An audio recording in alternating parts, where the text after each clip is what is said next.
Bien sûr, de crypto, les infos crypto pour ceux qui n'ont pas le temps. Un week-end dans le vert, une grosse news pour ceux qui ont BitGet et une petite pépite. En tout cas, c'est mon avis. Voilà tout ce qu'on va se raconter aujourd'hui. Et cette petite pépite, ouais, des grands espoirs. Est-ce qu'on ferait pas un gros multiplicateur? C'est parti avec un BTC qui est à 38 759 $. On prend 1,5%. On a touché les 39, je crois. Hier, on va regarder sur la chart, mais pour l'instant, le plan se déroule sans accroc. On a Ethereum qui est à peu près aux 2100 $. Sur le reste de la map, on a Missile, Sol et ADA qui poussent quasiment 2%. Link toujours chaud, 7,3%. Ils ont rajouté du staking. Je crois que c'est 48 millions supplémentaires de Link qu'on peut désormais staker. On a Matic qui pousse 4%, LTC 2,3%. CAS 6,8% qui continue en ascension. Le bas du tableau, tout est vert, mais pas de grosses performances. Allez, on va parler de NIR et IMX qui poussent 4 et 5%. Allez, on descend jusqu'à VET, ça y est, je vous promets, après c'est fini. VET, 4%. Les gars, du côté du daily du BTC, donc on a fait un nouveau plus haut 2023. Joyeux ATH 2023, hein, je précise bien, puisque l'ATH est bien plus haut, vers les 69 000 $. Et on a frôlé les 39 000 $. Sur le RSI, on a fait un gros W avec un petit W dans le W. Donc ça, c'est plutôt bullish, c'est plutôt sympathique.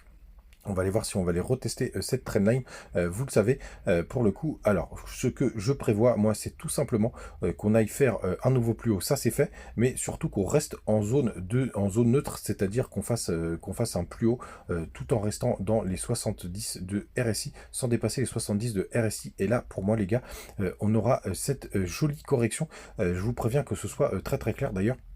Parce que c'est très souvent ce qui se passe hein, quand on va faire des nouveaux plus hauts et qu'on reste justement juste en zone neutre. Derrière, en daily, très souvent, on a une belle correction. Et je vous montre la dernière fois que c'est arrivé. Hop, on va lever Ishimku. C'était juste là, vous voyez. On est monté jusqu'au 65 de RSI. Dans cette zone, on a fait un nouveau plus haut, vous voyez, qui est très léger. Et puis derrière, on a corrigé. Donc vraiment, c'est le scénario que j'envisage. Vous savez tout, mais pour l'instant, c'est plutôt boule. Donc on va rester, plutôt content. Alors qu'est-ce qu'on a touché comme zone là? Hop. On a touché les 65, donc c'est à partir de là d'ailleurs qu'on pourrait se retourner. Donc grande méfiance les gars. Même si pour l'instant, pour ce week-end, ça devrait être plutôt pas mal d'ailleurs, parce qu'on pourrait former un gap CME, on va en parler juste après. Donc oui, bah, du coup, on pourra avoir atteint le plus haut, hein, les gars, gardez-le bien en tête. On a encore un peu de jus, moi, pour mon C, ce serait même très sympa que le RSI vienne tester cette trendline. Pourquoi pas venir la tester en daily sans avoir la clôture et finalement clôture en dessous des 70 de RSI. Mais je surveille ça comme le lait sur le feu. Les gars, vous savez tout, vous êtes prêts du côté du weekly. On regarde vite fait pour savoir comment on pourrait clôturer, mais ce serait potentiellement, et je pense que ça va finir comme ça, une énième bougie verte. Hein.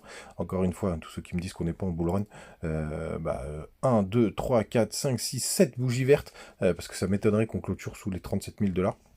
Pour ce week-end, bah, franchement les gars, si ça c'est pas un bull run, même si on n'a pas encore connu ce qu'on appelle l'hyper climax run, c'est-à-dire pourquoi pas une montée parabolique. Du côté des contrats futurs, des contrats CME, donc ça veut dire puisque sur les marchés américains vous pouvez trader les contrats à terme sur le Chicago Mercantile Exchange et c'est fermé le week-end et donc on a clôturé aux 39 225 $. Donc ça voudrait dire que quand on réouvre lundi, si on reste là au nez, il pourrait y avoir un petit gap. Je sais qu'il y en a qui aiment bien les jouer du côté de notre ami CoinGlass, avec toutes les infos qu'on aime. On a le Crypto Fear and Green, c'est-à-dire l'euphorie ou la peur, on est à 74, donc c'est une échelle qui va de 1 à 100. C'est vrai que je le précise pas pour les nouveaux, ils sont de plus en plus nombreux. Salut la team, ici on rigole bien, on s'amuse. Et on partage des infos et je vous saoulerai pas avec des vidéos de 4 heures. Du côté du long short ratio, une majorité de personnes qui sont en short, donc ça c'est plutôt bullish. Pourquoi c'est bullish? Parce que quand les personnes parient à la baisse, en général le marché vient punir ceux qui parient à la baisse, tout simplement, vient punir la majorité. Attention sur Binance quand même, on est à plus 52% et c'est comme là où il y a le plus de volume de trading. Donc zone neutre du côté du BTC. Les grands gagnants possiblement quand le BTC Range vous fait des nouveaux plus hauts, c'est les alts. Par contre, vous voyez, oula, ça faisait longtemps qu'on n'avait pas vu ça. Regardez, les funding, alors qu'est-ce que c'est les funding? Putain, je suis très pédagogique ce matin. Les funding, c'est ce que vous payez quand vous êtes en long. Quand les funding sont positifs, comme ici, vous voyez, 0,069, ça veut dire que vous payez, je crois que c'est toutes les 8 heures, ça dépend des exchanges, mais sur Binance, c'est toutes les 8 heures que vous payez 0,0069 de votre position leveragée. Qu'est-ce que c'est une position leveragée? Si par exemple vous avez mis 100 $ en fois 10, c'est comme si vous aviez 1000 $, donc toutes les 8 heures, vous payez 0,00069 de 1000 $. Et quand vous avez des fundings qui sont négatifs comme MBL, je le prends pour exemple, eh ben, ça veut dire que si vous êtes en longue, eh ben, toutes les 8 heures, vous touchez 0,03% de vos fameux 1000 $ si vous êtes en levier 10 sur 100 $. Comme ça, vous savez tout, et puis on le répétera de temps en temps, mais c'est toujours très intéressant. La map de liquidité, qu'est-ce que c'est que cette map de liquidité? C'est là où il y a pas mal d'ordres qui sont placés, et regardez, quand c'est jaune comme ça, c'est que vous avez un cluster, c'est-à-dire une zone où il y a du monde qui attend avec des liquidités. Et pourquoi ça intéresse les marchés? C'est pas possible d'être aussi pédagogique, c'est tout simplement parce que ça déclenche des ordres, et les exchanges gagnent de l'oseille. Quand vous passez un ordre, ils prennent 0,02% pour les meilleures plateformes. Parfois c'est 0 jusqu'à 0,10% pour le coup. Donc 0,1%, c'est beaucoup plus simple. Et donc vous avez un gros cluster. Donc allez retester les 39 000, allez tester les 39 000 $. On ira, les gars, j'en suis quasi sûr, mais est-ce qu'entre-temps, on fera pas un peu de nettoyage? Ça peut arriver, mais pour l'instant, ça a l'air plutôt peinard. Du côté des liquidations, on est entre deux feux. Donc si ce week-end, on vient retester, hop, où est-ce qu'il est ce gros pic? Les 38 300, ouais, 38 300, ne soyez pas surpris pour repartir derrière, puisque c'est là aussi que vous voyez, il y a des gros ordres, donc des liquidations, pardon, c'est-à-dire que des endroits où on vient liquider, on vient de prendre littéralement ton argent, puisque quand on est leveragé, on peut tout perdre. Donc un exemple. Si on va reprendre le même exemple, si vous avez 100 $ en levier x10, si jamais le cours perd 10%, vous faites liquider si vous n'avez pas mis votre stop loss, c'est-à-dire que vous perdez définitivement votre oseille. Par exemple, en levier x5, il faut que le cours il vienne faire 25%. Ouais, c'est ça, 25%, 20% pour les leviers x4, et 33% pour les leviers x3, et 100% pour les leviets x1. Et oui, c'est possible de trader en levier x1. Ça n'a pas grand intérêt, autant acheter sur le spot. Les gars, la grosse news du côté de BitGet, c'est que ça y est, on va avoir la carte BitGet. Et ça, c'est vraiment une très très bonne nouvelle. Puisque je regardais, il y a du cashback. Alors, il y a très peu d'informations pour l'instant. Il y aura du cashback jusqu'à 8%. Et ça, c'est vraiment très très cool. Ça me rappelle Binance. J'espère que ce sera ma nouvelle carte de crédit. Pour l'instant, les infos, je crois qu'elles sont un peu confidentielles. Lancement de la carte virtuelle. Les utilisateurs recevront une invitation. On va vite recevoir l'invitation. Et lancement de la carte virtuelle. Les cartes physiques seront en production. Le cashback, ce sera sur T1 2024. Donc, il me tarde de voir ce que ça va donner cette petite carte.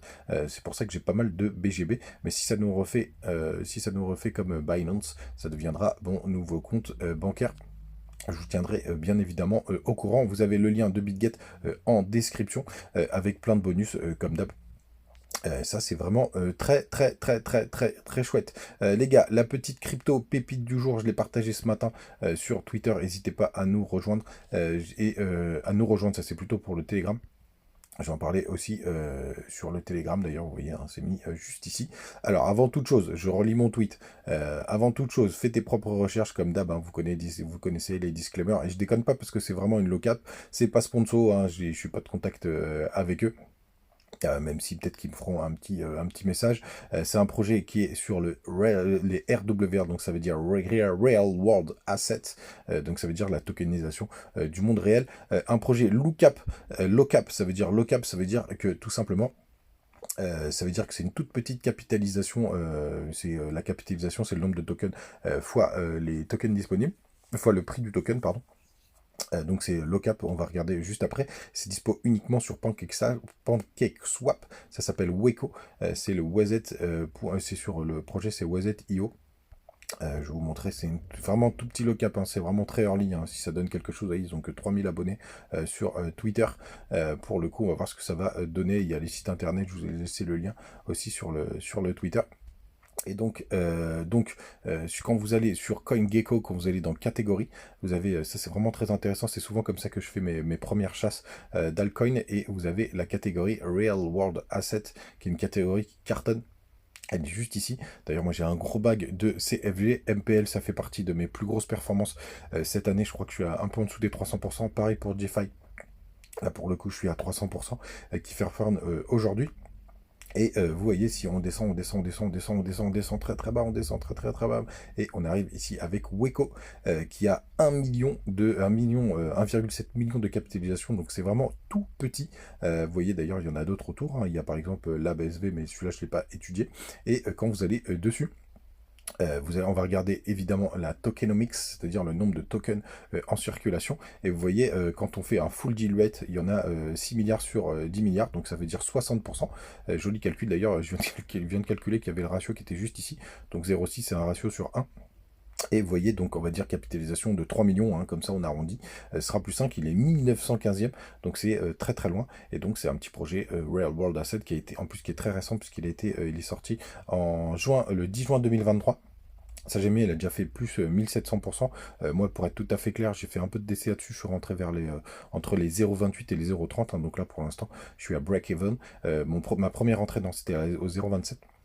Et vous voyez, depuis 60 jours, il a fait 400%. Bref, depuis un an, il n'a pas un an, donc le bazar. Mais il a fait des jolies performances. Renseignez-vous bien, hein, c'est dispo uniquement sur Pancake. En fait, il m'avait intéressé parce qu'on était monté quasiment à 900 000 dollars pardon, d'échanges sur une journée là, sur Waco. Donc je me suis dit, oula, il y a un peu d'engouement sur ce petit token. Donc il est sur mon Trust Wallet. Les gars, vous savez tout. Grosse vidéo ce matin parce que j'avais plein de choses à vous dire. N'hésitez pas à utiliser le bonus BitGet en commentaire pour tous ceux qui n'ont pas. Et puis on attend la carte avec impatience. Mais évidemment, je vous en reparlerai. Passez une très très bonne journée. À demain. Ciao.